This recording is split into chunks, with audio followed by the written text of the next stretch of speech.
तो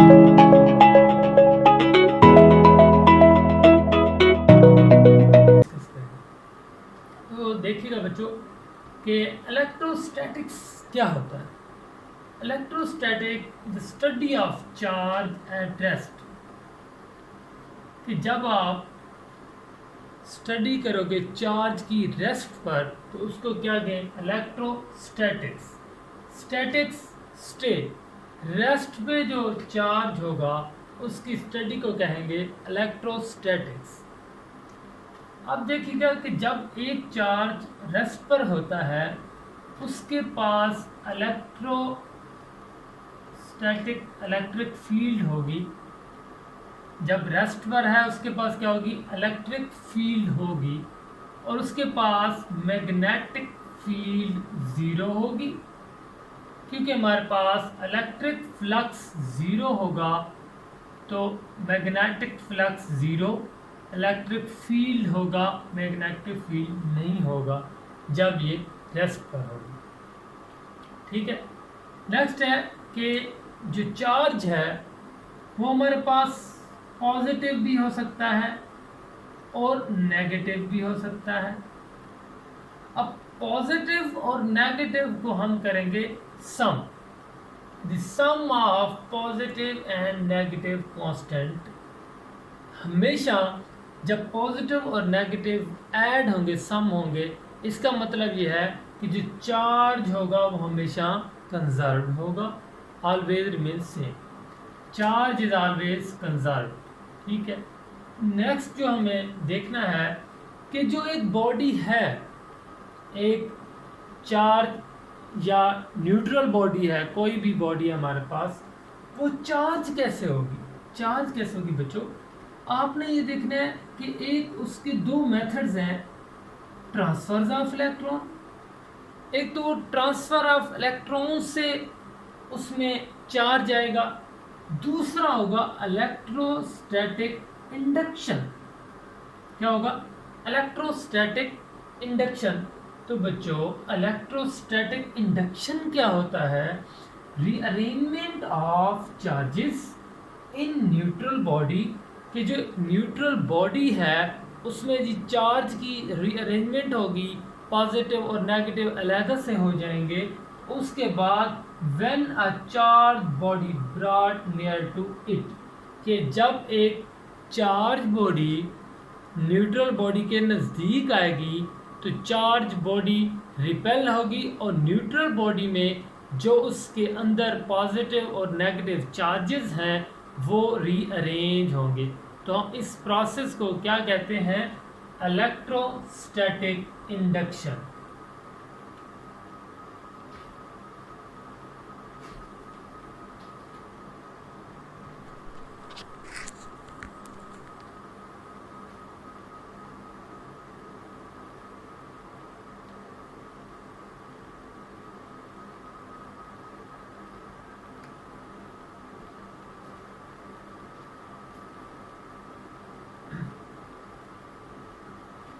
क्या कहेंगे इसको, हम इलेक्ट्रोस्टैटिक इंडक्शन कहेंगे।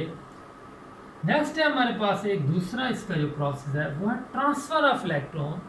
कि जब इलेक्ट्रॉन ट्रांसफर होंगे तो हमारे पास एक बॉडी के ऊपर चार्ज आएगा। कैसे, इसके दो मेथड।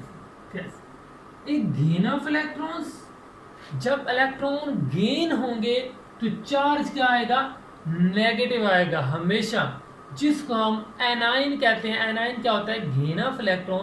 कैटाइन क्या होता है, लूज ऑफ इलेक्ट्रॉन। इसी तरह जब लॉस ऑफ इलेक्ट्रॉन होगा तो चार्ज हमेशा पॉजिटिव होगा और गेन में नेगेटिव होगा। इसी तरह जब ये गेन ऑफ इलेक्ट्रॉन हो रहे हैं तो इलेक्ट्रॉन की क्या होगी, एक्सेस होगी। जब इलेक्ट्रॉन लूज हो रहे हैं, एक तरफ प्रोटॉन है एक तरफ इलेक्ट्रॉन है, जब इलेक्ट्रॉन हमारे पास लूज हो रहे हैं तो प्रोटॉन की जो स्ट्रेंथ है, जो तादाद है वो बढ़ेगी। द एक्सेस प्रोटॉन क्या होंगे, इंक्रीज होंगे बच्चों। तो ये था ब्रीफ इसके बारे में कि बॉडी को चार्ज कैसे होगी। नेक्स्ट है देखिएगा कि एक बॉडी है, ठीक है, अब उसके अंदर नंबर ऑफ इलेक्ट्रॉन्स चार्ज कितने हैं, हमारे पास फार्मूला है सिंपल सा कि आप कैसे कैलकुलेट करेंगे, Q is equal to n e, positive negative sign लगाएंगे कि चार्ज पॉजिटिव है नेगेटिव है, वो आप अंडरस्टूड है। नेक्स्ट है कि अगर मिनिमम नंबर ऑफ इलेक्ट्रॉन निकालने हो, ठीक है, मिनिमम चार्ज निकालना हो, कैसे होगा, अगर n को हम कर दें 1 के बराबर, तो ये मिनिमम चार्ज इलेक्ट्रॉन के चार्ज के बराबर होगा 1.6 10⁻⁻⁹ कोलम होता है। नेक्स्ट है कि ना, अब चार्ज है, चार्ज को करना है मेजर। अब उस इंस्ट्रूमेंट को हम क्या कहेंगे जो चार्ज को मेजर करेगा और चार्ज की नेचर और पोलैरिटी को मेजर करेगा कि आया कि चार्ज पॉजिटिव है नेगेटिव। तो क्या होगा, जब मेजरमेंट ऑफ चार्ज होगी इसको हम कहेंगे इलेक्ट्रोमीटर। जब किसी भी चार्ज की पोलैरिटी फाइंड करेंगे, उसकी नेचर फाइंड करेंगे कि वो नेगेटिव है पॉजिटिव है, एक्सेस में है, ठीक है, मतलब लोअर उसकी जो कंसंट्रेशन है, तो इसमें क्या करेंगे हम इलेक्ट्रोस्कोप यूज करेंगे जो पोलैरिटी और नेचर ऑफ चार्ज को मेजर करेगा। नेक्स्ट है बच्चों कि एक न्यूट्रल बॉडी क्या होती है। ये न्यूट्रल बॉडी है, न्यूट्रल बॉडी में क्या होगा, have equal positive and negative charges, कि इसमें पॉजिटिव चार्ज भी होगा नेगेटिव भी होगा, लेकिन जो इसकी अरेंजमेंट होगी वो रैंडम होगी बच्चों, रैंडम अरेंजमेंट। तो जब मुझे ये बताएं बच्चों कि अब इसकी जो रीअरेंजमेंट है उसको हमने क्या पढ़ा, इलेक्ट्रोस्टैटिक इंडक्शन, कि जब न्यूट्रल बॉडी में इसकी रीअरेंजमेंट होगी चार्जेस की, उसको कहेंगे इलेक्ट्रोस्टैटिक इंडक्शन।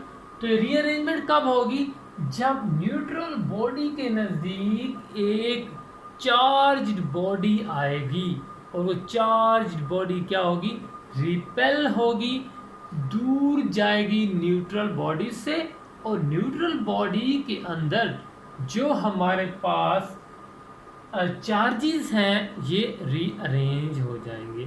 ठीक है, अब के जो न्यूट्रल बॉडी है इसके ऊपर जो नेट चार्ज है, नेट चार्ज क्या है, इसके ऊपर जो चार्ज दिया गया हो, तो नेट चार्ज हमेशा क्या होता है, दो चीज़ों का सम होता है, पॉजिटिव और नेगेटिव। ठीक है, जिसी तरह कोई भी एक्सेलरेशन है, वेलोसिटी है, नेट फोर्स है, तो इसमें आप इनिशियल और फाइनल इस तरह लेते हैं, जैसे नेट फोर्स होता है। इस तरह जैसे न्यूट्रल बॉडी होगी उससे ऊपर जो नेट चार्ज होगा वो कितना होगा, हमेशा जीरो होगा। क्या होगा, जीरो। न्यूट्रल बॉडी पे क्या चार्ज होगा, हमेशा जीरो होगा। ठीक है, अब एक सिंपल सा क्वेश्चन देख लेते हैं हम, जो हमने ये पढ़ा है इसको समराइज करते हैं। तो एक क्वेश्चन के जरिए कैसे बच्चों, अगर हमारे पास 20 कॉलम चार्ज हो, ठीक है, अब ये देखें पॉजिटिव लगा हुआ कि ये चार्ज क्या है, पॉजिटिव है।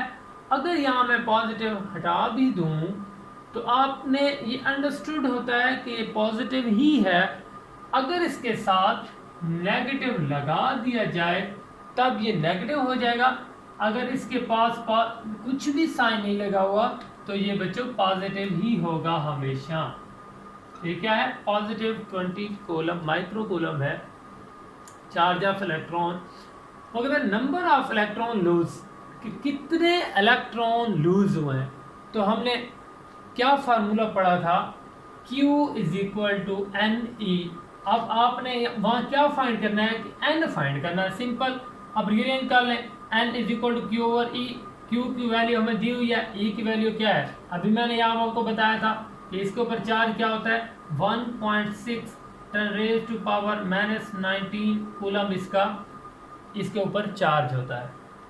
अब देखिएगा कि n is equal to, rearrange किया, Q ओवर E। अब Q हमारे पास क्या है, 20। अब माइक्रो की वैल्यू होती है, आपने प्रीफिक्सेस पढ़े हैं कि माइक्रो की जो वैल्यू होती है 10⁻⁻⁶ होती है। इसी तरह जब E की वैल्यु, इलेक्ट्रॉन की वैल्यू, हम इलेक्ट्रॉन पर जो चार्ज है उसकी वैल्यू पुट करेंगे 1.6 10⁻⁻⁹। जब इसको सॉल्व आउट करेंगे, देखिए बच्चों, जब 1 ओवर, अगर इस ये ऊपर है 1 भी होगा ना, तो 1 ओवर 1.6 10⁻⁻⁹ है। जब आप इसको डिवाइड करते हैं आपको ये आंसर मिलेगा 6.25 10⁻18, ये आपको आंसर मिलेगा। अब ये वाला आंसर जो है आप यहाँ पुट करेंगे कि 2 × 10⁻⁻⁵। अब -5 कैसे आ गया, ये देखें, ये आपके पास 0 है। सबसे पहले साइंटिफिक जो है ना इसको कैलकुलेट किया करें न्यूमेरिकल्स में। तो ये 0 आपका यहाँ पॉजिटिव है, वहाँ -6 है, तो यहाँ -5 आ जाएगा, ठीक है। इसी तरह 6.25 10⁻18 हमने यहाँ कैलकुलेट किया। अब जब इसको आप मल्टीप्लाई करेंगे आपके पास आंसर आएगा 12.5 10⁻13। 13 कैसे आया, ये 18 है पॉजिटिव का, नेगेटिव का 5 है, 18 में से 5 जाए 13 आएगा। अब सिंपल इसको यहाँ से मल्टीप्लाई, ये 2 है, ये 6 है, 2 6 12.50, ये 25 है, इसको 2 से मल्टीप्लाई करेंगे 50 हो जाएगा, 0.5 आ जाएगा, ठीक है। 13 इलेक्ट्रॉन्स, ये हमारे पास आंसर, ये क्वेश्चन कंप्लीट। अब वो कहता है एक मूविंग चार्ज है, क्या पढ़ा था, रेस्ट। जब चार्ज रेस्ट पे है इलेक्ट्रिक फील्ड हमारे पास होगी, मैग्नेटिक नहीं होगी। इसी तरह जब मूविंग चार्ज है, एक चार्ज मूव कर रहा है, उसके अंदर मैग्नेटिक फोर्स है, तो उसके पास क्या होगा, इलेक्ट्रिक फील्ड भी होगा, साथ उसके मैग्नेटिक फील्ड भी होगा, दोनों हो, इलेक्ट्रिक फील्ड भी होगा और मैग्नेटिक फील्ड भी होगा। और जिनके दरमियान एंगल बनेगा, आप देखेंगे कि इलेक्ट्रिक फील्ड और मैग्नेटिक फील्ड की जो डायरेक्शन है वो कुछ इस तरह बनेगी।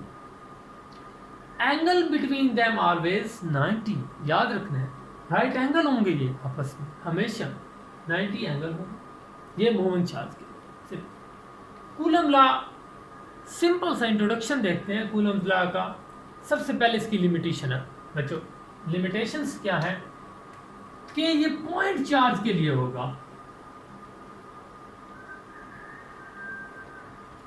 पॉइंट चार्ज क्या होता है, वो चार्ज जिसका डिस्टेंस चार्जेस के दरमियान जो डिस्टेंस है उससे लेस हो, whose distance is less than the distance between the charges। दो चार्जेस के दरमियान जो डिस्टेंस है उससे भी कम डिस्टेंस होगा, इसमें कौन से में, पॉइंट चार्ज। तो इसको क्या कहेंगे, पॉइंट चार्ज कहेंगे, जिसका डिस्टेंस हमारे पास दो चार्ज के दरमियान जो डिस्टेंस है उससे भी लेस होगा। दूसरा स्टेशनरी चार्ज। स्टेशनरी चार्ज क्या होता है, इलेक्ट्रोस्टैटिक्स पढ़ रहे हैं, रेस्ट पर, स्टेशनरी नो मूवमेंट, जो स्टेशनरी होगा, स्टे होगा, रेस्ट पर होगा, उसके लिए अब ये अप्लाई भी नहीं हो सकता कूलम लॉ। अब डिपेंड किस पे करेगा, सबसे बड़ी बात कूलम लॉ, ये एंड पे करना चाहिए, लेकिन मैं यही आपको बता दूं कि कूलम लॉ जो डिपेंड करता है ना, वो करता है चार्जेस की प्रोडक्शन पर। Product Q1 multiply Q2, product of charges पे डिपेंड करेगा हमारे पास कूलम लॉ। अगर चार्जेस पे डिपेंड करता है डायरेक्टली, रेडियस पे भी डिपेंड कर सकता है, डिस्टेंस जो होगा उनके दरमियान उस पर भी डिपेंड करेगा कि अगर रेडियस कम होगा तो हमारे पास कूलम फोर्स क्या होगी, ज़्यादा होगी, क्योंकि इन्वर्सली प्रोपोर्शनल। देखिए force, electrostatic force directly proportional है, Q1 Q2 इन्वर्सली प्रोपोर्शनल है 1/r² के, ठीक है। अब ये इन्वर्स स्क्वायर लॉ लगा हुआ है, तो यहाँ सिंपल कर्व आएगी कि ये फिजिकल क्वांटिटी होगी, यहाँ r होगा, यहाँ हमारे पास क्या आएगा, सिंपल कर्व आएगी। अच्छा, ये हम आपको इंशाल्लाह जब पढ़ेंगे फोर्स एंड मोशन के चैप्टर में, तो उसमें डिस्कस इंशाल्लाह डिटेल से करेंगे। नेक्स्ट हमारा एक टॉपिक भी आएगा जिसमें सिर्फ हम ग्राफिकल रिप्रेजेंटेशन पढ़ेंगे कि ग्राफ को किस तरह कोई भी क्वांटिटी हो उसको ग्राफ में कैसे रिप्रेजेंट करते हैं। सिंपल आप ये याद रखने कि फिजिकल क्वांटिटी के यहाँ एक कर्व आएगी ऑलवेज। अच्छा जी, ये हो इक्वल। अब आपको जब इक्वालिटी करेंगे के कांस्टेंट आएगा, Q1 Q2 और R स्क्वायर आएगा। जब के है, ये कूलम कांस्टेंट है, इसकी वैल्यू है के की, k is equal to 9 10 raise to power 9 newton metre square per coulomb square, ये इसकी वैल्यू है।